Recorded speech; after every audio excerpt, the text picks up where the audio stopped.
Mi nombre es María Álvarez Vinuesa, soy ginecóloga, trabajo en el Hospital Sant Jaume de Calella y formo parte de la unidad de patología mamaria de este hospital. Y yo os he venido a hablar sobre un tema que últimamente se ha puesto bastante, podríamos decir, de moda, se habla más de él, y es sobre cómo afecta el cáncer de mama y sus tratamientos a la sexualidad femenina, ¿vale? Primero de todo, informaros qué es la salud sexual. Bueno, la salud sexual está descrita como un estado de bienestar físico, emocional, mental y social relacionado con la sexualidad, la cual no es la ausencia de enfermedad, disfunción o incapacidad. Y para que esta salud sexual se logre y se mantenga, los derechos sexuales de todas las personas deben ser respetados, protegidos y ejercidos en plenitud. Y esto no lo digo yo, sino que lo dice la Organización Mundial de la Salud. ¿Y estos derechos sexuales qué son? Bueno, pues los derechos sexuales fueron descritos en el Congreso de la Sociedad Mundial de Sexología del año 99, son 11, y si os fijáis en el último de ellos, nos habla del derecho a la atención clínica de la salud sexual y que el cuidado de la salud sexual debe estar disponible para la prevención y tratamiento de todos los problemas, preocupaciones y desórdenes sexuales. Con eso quiero decir que cualquier persona en la asistencia sanitaria debería tener acceso a una ayuda en el caso de que necesitara asistencia a nivel de su sexualidad. ¿Y cuáles son las disfunciones femeninas? ¿Cómo las clasificamos? Ya no específicamente las que sufren las mujeres con cáncer de mama, sino en general. Bueno, las clasificamos en estos tipos. Podemos hablar del trastorno del deseo sexual hipoactivo, que es la disminución del deseo sexual de la mujer de forma persistente durante 6 meses o más, con ausencia de fantasías sexuales y escaso o nulo interés por la actividad sexual. Luego podemos hablar del trastorno de la excitación, que es la incapacidad persistente o recurrente para obtener o mantener la respuesta de lubricación propia de la fase de excitación hasta la terminación de la actividad sexual. El trastorno de la excitación vendría a ser un poquito el equivalente femenino a los problemas de erección masculinos. Después tenemos el trastorno del orgasmo, que es cuando la mujer no alcanza el orgasmo o este se retrasa notablemente. Los trastornos sexuales dolorosos, que los clasificamos en dos diferentes, la dispareunia, que es lo que llamamos el coito doloroso, que abarca desde una irritación vaginal postcoital hasta un dolor profundo. Y el vaginismo, que el vaginismo es la dificultad o imposibilidad de realizar el coito debido a una contracción involuntaria de los músculos del tercio inferior de la vagina. ¿Vale? Estos trastornos aquí los vemos muy bien clasificados, pero muchas veces es difícil de identificarlos así de manera individual porque muchas veces unos condicionan a otros y no se presentan de manera aislada, sino que se presentan varios trastornos en diferentes grados en la misma mujer. ¿Vale?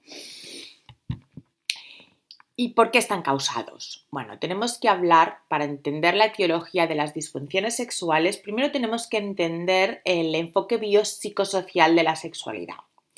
Toda sexualidad de cada persona está influida por diferentes factores. Tenemos unos factores psicológicos, unos factores biológicos y unos factores sociales que interaccionan entre ellos en diferentes grados.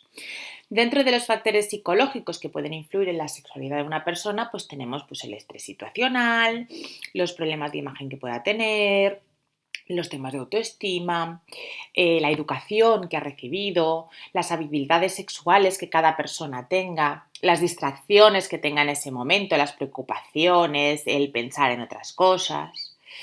Dentro de los factores biológicos, pues ya los conocemos, pues las alteraciones hormonales de los neurotransmisores, si hay enfermedades médicas, las posibles alteraciones psiquiátricas que puedan haber, la toma de algunos fármacos que también pueden influir. Y luego los factores sociales, tenemos sobre todo la calidad emocional y erótica en la relación de pareja, pero también la relación con nuestro entorno y con el soporte que podamos tener a nivel familiar o de amigos, ¿vale? Y teniendo en cuenta que el cáncer de mama afecta a estas tres esferas, tanto la psicológica como la biológica como la social, es bastante frecuente que casi todas las mujeres envueltas en un proceso de cáncer de mama presenten problemas de disfunción sexual.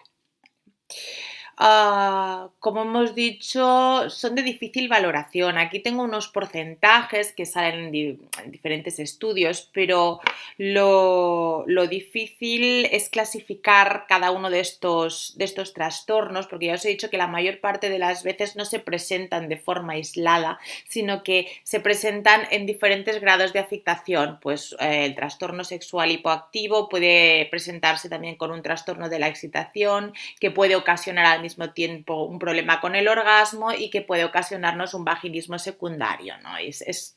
Van todos un poquito mezclados. Bueno, ¿y cómo afecta este diagnóstico y tratamiento de cáncer de mama a la sexualidad de la mujer? Pues en un primer momento no es su principal preocupación, normalmente. La mujer está impactada, tiene un diagnóstico de cáncer, se preocupa por el tratamiento que va a recibir, por si va a sobrevivir, cómo lo va a llevar, y la sexualidad pasa a un segundo plano, deja de ser una prioridad. Sin embargo, una vez esta mujer ha pasado todo el tratamiento, se encuentra bien, ha pasado la quimio, ha pasado la radio, ya la han operado, muchas veces está con una pastillita al día, está estable, ha pasado un año, y es a partir de entonces cuando la gran mayoría de las mujeres perciben ese problema sexual y algunas quieren consultar y quieren solucionarlo. ¿Y cuáles son los factores que más influyen en la función sexual de las mujeres con cáncer de mama? Pues normalmente los mismos que influyen en las disfunciones sexuales de otras mujeres. Deterioro físico y mental, problemas de imagen corporal, los trastornos del estado de ánimo, el hecho de tener angustia, ansiedad, depresión, el hecho de la pérdida de la fertilidad y de la feminidad algunas veces, la falta de placer debido a la enfermedad, los antecedentes personales que hayan vivido, la autoestima previa, la satisfacción con la sexualidad, el concepto de sexualidad que tengan ya previamente, las estrategias de afrontamiento hacia los problemas que cada persona tenga en concreto, las dinámicas familiares, el estado, cómo se está con la pareja, el soporte que se tenga, el apoyo social. La calidad de la relación con el equipo médico también es importante, otras cuestiones psicosociales y luego las propiamente debidas al tratamiento, como pueden ser la cirugía, la radioterapia, la quimio o la hormonoterapia. ¿Cómo afecta la cirugía? Bueno, todos sabemos el papel del seno femenino en la imagen de la mujer y en la sexualidad. Es un símbolo sexual, sensual, de feminidad por excelencia. Por lo tanto, ya se puede suponer, como dicen los estudios, que las intervenciones quirúrgicas radicales, como las mastectomías, se asocian a una mayor disfunción sexual y las intervenciones quirúrgicas conservadoras y la reconstrucción inmediata parecen mejorar estos problemas de sexualidad. Sin embargo, ya sabemos que aunque se reconstruya la mama, se mejore la imagen, no se recupera ni la mama que teníamos antes, ni se recupera la sensibilidad. Yo quería poner un pequeño apunte, que aunque no es patología mamaria directamente, sí que hay unas cuantas mujeres, sobre todo aquellas con mutaciones de los genes BRCA1 o BRCA2, que muchas veces sufren la salpingoforectomía reductora de riesgo, que es la salpingoforectomía que se realiza normalmente mujeres mayores de 35 años portadoras de una mutación que hayan cumplido ya su deseo genésico. Bueno, esto ocasiona un cese repentino de estrógenos y testosterona y se asocia a una mayor disfunción sexual. Resumiendo, si miramos los diferentes estudios que hay sobre este tema, todos concluyen lo mismo y es que el impacto de la cirugía es mayor cuanto más radical sea y cuanto menos haya participado la mujer en la decisión. Por eso es muy importante consensuar y explicar bien el tratamiento quirúrgico con la mujer. La quimioterapia. Cuando hablamos de los efectos de la quimioterapia en la sexualidad, tenemos que diferenciar dos tipos de efectos. Aquellos que son temporales durante el tratamiento o poco después y que se van recuperando, y aquellos que son permanentes. Dentro de los efectos temporales, pues tenemos el cambio de la imagen, la caída del cabello, la caída de las pestañas, el estropearse las uñas. Esto afecta mucho a las mujeres, afecta la autoestima, afecta su imagen, la manera de verse. Y para eso son muy importantes los grupos de apoyo, de autoayuda y de información, porque aportan recursos. Aportan recursos que nosotros los profesionales normalmente no aportamos, es decir, no nos dedicamos a explicar a las mujeres dónde pueden comprarse una peluca, cómo, qué maneras tienen de ponerse un pañuelo, qué tipos de maquillaje pueden utilizar mientras están recibiendo quimioterapia. Y sin embargo, estos grupos de autoayuda o de asociaciones de pacientes muchas veces organizan charlas sobre estos temas que pueden ayudar mucho en esta etapa a estas mujeres. Luego el estado de ánimo, el miedo, la ansiedad, la depresión durante esta época. Por eso yo creo que es muy importante el psicooncólogo en cualquier unidad de patología mamaria. Y los efectos secundarios físicos, pues el cansancio, la pérdida de percepción de salud, las náuseas, los vómitos, la sequedad vaginal, ocular, de la piel, de mucosas. Por eso es muy importante en esta época el informar sobre sexualidad y la participación de la pareja en la misma, ¿no? En esta época yo siempre, cuando hablo con mujeres que están recibiendo quimioterapia y hablamos sobre sexualidad, siempre les digo lo mismo, ¿no? Que la sexualidad va mucho más allá de la penetración y de la relación sexual y que hay que adaptar la sexualidad a cada etapa de la vida en la que estamos viviendo. No tenemos que buscar la sexualidad que teníamos antes, no tenemos que buscar ser como éramos antes porque estamos en una etapa en que nuestro cuerpo y nuestro estado de ánimo no nos lo permite, sino que esa sexualidad hay que adaptarla a esta situación actual. Si estamos cansados, tenemos náuseas, tenemos vómitos, pues probablemente no nos apetezca tener una relación sexual loca. Pero sí que nos apetezca estar tumbados con nuestra pareja y que nuestra pareja pues a lo mejor nos acaricie o nos bese, y eso también es sexualidad, ¿no? Y luego cuando hablamos de los efectos secundarios permanentes después del tratamiento, pues principalmente hablamos del fallo ovárico prematuro. Que provoca pues, los sofocos y sobre todo el síndrome genitourinario de la menopausia o también llamado atrofia vulvovaginal, que yo creo que es un tema muy importante y que le he dedicado una diapositiva aparte. Y luego la terapia endocrina, que tenemos principalmente los inhibidores de la aromatasa y el tamoxifeno. Sabemos que la supresión química de la función ovárica mediante los inhibidores de la aromatasa supone una sintomatología más intensa que durante la menopausia natural y una mayor afectación de los tejidos implicados en la excitación sexual. La reducción del nivel estrogénico ha sido relacionada con la disminución de la libido de por sí y también a la disminución de la libido causada por la sintomatología del síndrome genitourinario de la menopausia, que puede producir dolor. Esta sintomatología no es tan acusada en pacientes que realizan tratamiento con tamoxifeno, ¿vale? Con el tamoxifeno tienen también, pero menos afectación que con los inhibidores de la aromatasa. ¿Y qué es el síndrome de la atrofia vulvovaginal o el síndrome genitourinario de la menopausia? Bueno, pues es un adelgazamiento de las paredes de la vagina con disminución de su lubricación. Esto es lo que produce sequedad e inflamación vaginal. Y los síntomas que aparecen son ardor al orinar, dolor, picor en la zona vaginal, dolor con las relaciones sexuales, sangrado poscoito, infecciones vaginales, y la principal causa de la atrofia vaginal es la disminución de los estrógenos. Es un problema muy frecuente en la mujer. No solo en las mujeres con cáncer de mama, sino en prácticamente una gran mayoría de las mujeres en menopausia. De hecho, un 40-60% de las mujeres posmenopáusicas padecen síntomas urogenitales derivados de la atrofia vaginal. Y como os podéis imaginar, en las mujeres con cáncer de mama, si ya tienen pocos estrógenos de por sí y nosotros los bloqueamos más, todavía esta sintomatología es más evidente. Y aquí es lo que, este dibujito, el dibujito que hay aquí abajo a la derecha, es lo que yo lo considero muy importante, es lo que llamamos la rueda de la atrofia. La rueda de la atrofia empezamos con una atrofia vulvovaginal. Esta atrofia vulvovaginal produce dispareunia y vaginismo, es decir, dolor con las relaciones sexuales. Este dolor con las relaciones sexuales produce relaciones sexuales no satisfactorias. Y estas relaciones no satisfactorias producen una disminución de la libido y del deseo. ¿Por qué? Porque una cosa que duele y que no gusta, pues no apetece.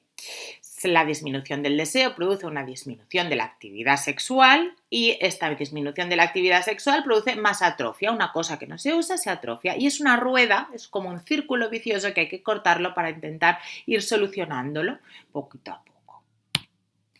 ¿Y qué podemos hacer cuando tenemos una mujer con una disfunción sexual asociada al cáncer de mama? Bueno, primero tenemos que preguntar y escuchar, pidiendo permiso son temas que no todo el mundo los aborda con la misma facilidad, entonces es muy importante hacerlo con tacto, ¿no? En función de cada persona. Después, una vez la mujer ha preguntado, la hemos escuchado, hemos visto qué problemas tiene, tenemos que dar una información dirigida hacia sus problemas en concreto, unas sugerencias específicas y, si hace falta, un tratamiento sintomático. Nosotros esto lo hacemos en una consulta de asesoramiento sexológico que hemos montado para pacientes con cáncer de mama dentro de la unidad de patología mamaria. Es un espacio de entre 30 y 60 minutos por consulta, son consultas largas, una primera visita puede durar 45, 50, 60 minutos tranquilamente. Las segundas, cuando son segundas visitas, ya son un poquito más cortas, ya son más dirigidas, ¿no? Pero eso es un espacio, es una consulta larga. Con intimidad está solo el profesional y la paciente o la paciente y su pareja en el caso de que le acompañe. No hay auxiliares, no hay más personas que puedan hacer que la paciente se sienta violenta a la hora de hablar de su sexualidad. Y está llevada por un facultativo formado en sexología, patología mamaria y ginecología. Y es una consulta que la propia paciente es quien la solicita. ¿Y qué tratamiento hacemos en la consulta o qué tratamiento se podría hacer, ¿no? Bueno, pues primero de todo el counseling y después el tratamiento sintomático. El counseling es un poquito hacer educación y consejos específicos. Aquí te explica un poquito la definición de lo que es la técnica del counseling, pero es más que nada darle estrategias e información a la paciente para que con esas estrategias y esa información sea la propia paciente o la paciente con su pareja quien vaya identificando la situación problemática, qué es lo que causa los problemas y cómo podemos irlos mejorando. Y el tratamiento sintomático es el tratamiento propio pues, que se da normalmente para la atrofia vulvovaginal. En el counseling, ¿qué hacemos en la consulta? Bueno, primero, lo que os he dicho, preguntar y favorecer que se pregunte. En la consulta de patología mamaria, una de las cosas que se puede hacer para que la paciente nos diga si tiene o no tiene problemas sexuales es lo que yo digo, abrirles la puerta. Hay algunas pacientes que te vienen directamente y te lo dicen sin ningún tipo de problema, sin ningún tipo de tabú, pero otras les cuesta un poquito más. Entonces, yo siempre digo, bueno, pues hay que abrirles la puerta, hay que darles como permiso para que puedan abordar ese tema. Entonces, una de las frases que se puede decir es, bueno, cuando una mujer padece un cáncer de mama es normal que en algún momento del proceso se preocupe por cómo le afectará a su vida sexual y a su relación de pareja. Si nosotros decimos eso en la consulta, ya hemos abierto la puerta, ya le hemos dado a entender a esa mujer que si ella tiene algún problema sexual y lo quiere comentar, puede hacerlo, porque lo consideraremos normal y nos parecerá normal y estamos abiertos a ayudarla, ¿no? Luego la mujer ya abre la puerta o no abre la puerta, lo que ella decida. Si decide consultar sobre el tema, entonces, ¿qué tenemos que hacer? Pues darle una información dirigida en función de las necesidades de la paciente y, sobre todo, corregir falsas creencias o situaciones erróneas. Aquí os he puesto unos cuantos ejemplos que son muy típicos. Pues el hecho de considerar que el sexo no es importante, el hecho de mantener relaciones, pues mira, porque toca, porque pobrecita mi pareja, a ver si me va a abandonar. Pensar que los problemas sexuales se resolverán por sí solos, bueno, esto ya pasará, son etapas, ya pasará, va pasando el tiempo y no mejora. Dar más importancia al placer de la pareja que al propio placer.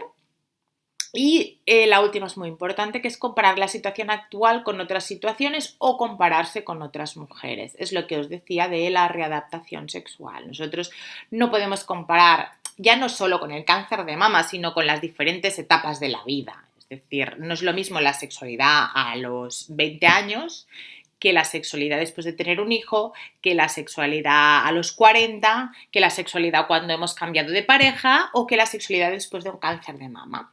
La sexualidad evoluciona como evoluciona la vida. Y no podemos pretender a los 40, después de un hijo, divorcio o lo que sea, tener la misma sexualidad que teníamos pues a los 20 años con aquel primer novio. No, porque son etapas diferentes. Y si nos empeñamos en tener la sexualidad que teníamos antes, nos acabaremos frustrando. ¿Qué tenemos que hacer? Readaptar. Ese es el concepto de readaptación sexual. Es readaptar la sexualidad a la situación actual que vivimos. No compararnos con situaciones de otros, sino nosotros tenemos esta situación, ¿qué podemos hacer para mejorarlo? Entonces, mejoraremos la sexualidad. No tendremos la que teníamos a los 20 años o la que teníamos antes del cáncer, pero podemos tener otra sexualidad que incluso puede ser hasta mejor, ¿no? Y luego, consejos específicos para mejorar la actividad sexual. Los ejercicios de Kegel funcionan bien, no solo para contracción vaginal, sino también para aprender a relajar el suelo pélvico, sobre todo en casos de vaginismo. La mejora de la calidad, de la calidad emocional, de la interacción con la pareja, potenciar el tiempo compartido, renegociar el tipo de actividad sexual, tumbar el mito del coitocentrismo. Esto es importante. Muchas mujeres se quejan de que les duele la penetración. Bueno, pues si te duele la penetración, podemos intentar trabajarlo, pero tenemos muchas otras opciones en sexualidad que no es la penetración. A veces nos enfocamos en que la relación sexual tiene que acabar siempre en penetración y la penetración es el centro de este universo sexual que tenemos, cuando en realidad no es más que un accesorio más que podemos utilizar para tener placer, pero no es el único ni es la finalidad, sino que es un accesorio más que podemos usarlo o no usarlo, ¿no? Y muchas veces cuando las parejas entienden esto y deciden que la penetración no es su finalidad o no es aquello con lo que tienen que acabar siempre, mejora mucho se quitan mucho peso de encima y mejora mucho el tema de las relaciones. Y luego buscar tiempo para la interacción erótica y sugerencias para mejorarla. Y cuando hablamos ya de tratamiento sintomático, pues tenemos principalmente los lubricantes e hidratantes vaginales, que son la terapia principal, fisioterapia, lo que os explicaba, los ejercicios para la relajación del suelo pélvico, el láser no quirúrgico, ácido hialurónico o el ospemifeno. Y en principio hay que evitar los estrógenos o la testosterona vaginal, la tibolona y la fenblanserina por falta de estudios o que avalen su seguridad en pacientes con antecedentes de cáncer de mama.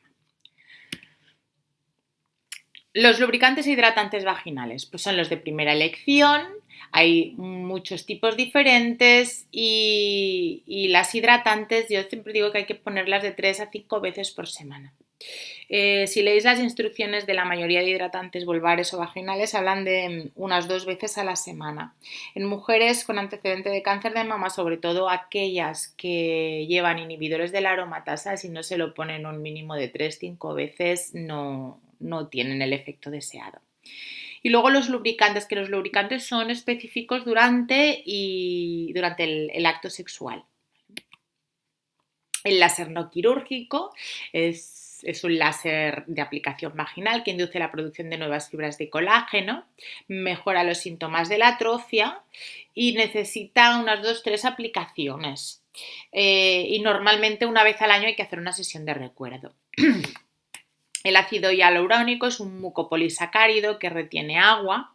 Se produce la inyección en la mucosa vaginal, se inyecta sobre las paredes laterales y posteriores por una técnica de multipuntos, una agujita muy pequeña que profundiza muy poco en la mucosa, ¿vale? Mejora los síntomas de la atrofia vulvovaginal.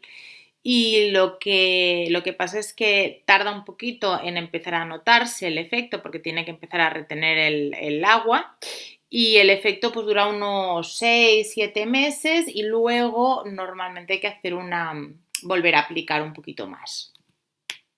Y el ospemifeno, que el ospemifeno es un modulador selectivo de los receptores de estrógeno que se toma por vía oral, un comprimido cada día. Al principio se desarrolló como un tratamiento para la osteoporosis, pero se vio que para tratamientos para la osteoporosis había otros mejores. Sin embargo, las mujeres tratadas con ospemifeno aumentaban mucho la lubricación vaginal. Y ahora mismo está aprobado por la FDA y por la Agencia Española del Medicamento para el tratamiento de la atrofia vulvovaginal sintomática moderada o grave en mujeres posmenopáusicas que no son candidatas a los estrógenos locales. Además, tiene un efecto antagonista en la mama, con lo cual no existe contraindicación en mujeres con antecedentes de cáncer de mama que hayan finalizado el tratamiento. Eso quiere decir que una mujer que esté tomando letrozol o tamoxifeno no le podemos dar ospemifeno, ojo. Y a partir de las 12 semanas de tratamiento existe una mejora de la sequedad vaginal y la dispareunia. Conceptos importantes a recordar. Bueno, primero, que la sexualidad debe ser abordada como parte integral del tratamiento para una mayor calidad de vida de la paciente tratada por cáncer de mama. Y si el profesional no presenta la formación o motivación adecuada para abordar este tema, se recomienda la derivación a unidades especializadas o unidades de sexología. Y luego, pues nada, que los ejercicios para recuperar la confianza en la respuesta sexual, así como las técnicas de intervención propias de la psicología positiva, la solución de dudas, la corrección de falsos mitos y los consejos de readaptación sexual son capaces de mejorar las esferas relacionadas con una adecuada salud sexual. Que se recomienda la inclusión de la pareja en los programas de apoyo, así como durante todo el proceso terapéutico. Y que el tratamiento con hidratantes vaginales complementados con lubricantes durante las relaciones sexuales está indicado si la paciente presenta los síntomas de atrofia vulvovaginal. Y con esto, pues nada, os dejo, espero que os haya descubierto alguna cosita y nada, me alegro mucho, cualquier cosa que necesitéis os dejaré mi mail de contacto. Muchas gracias.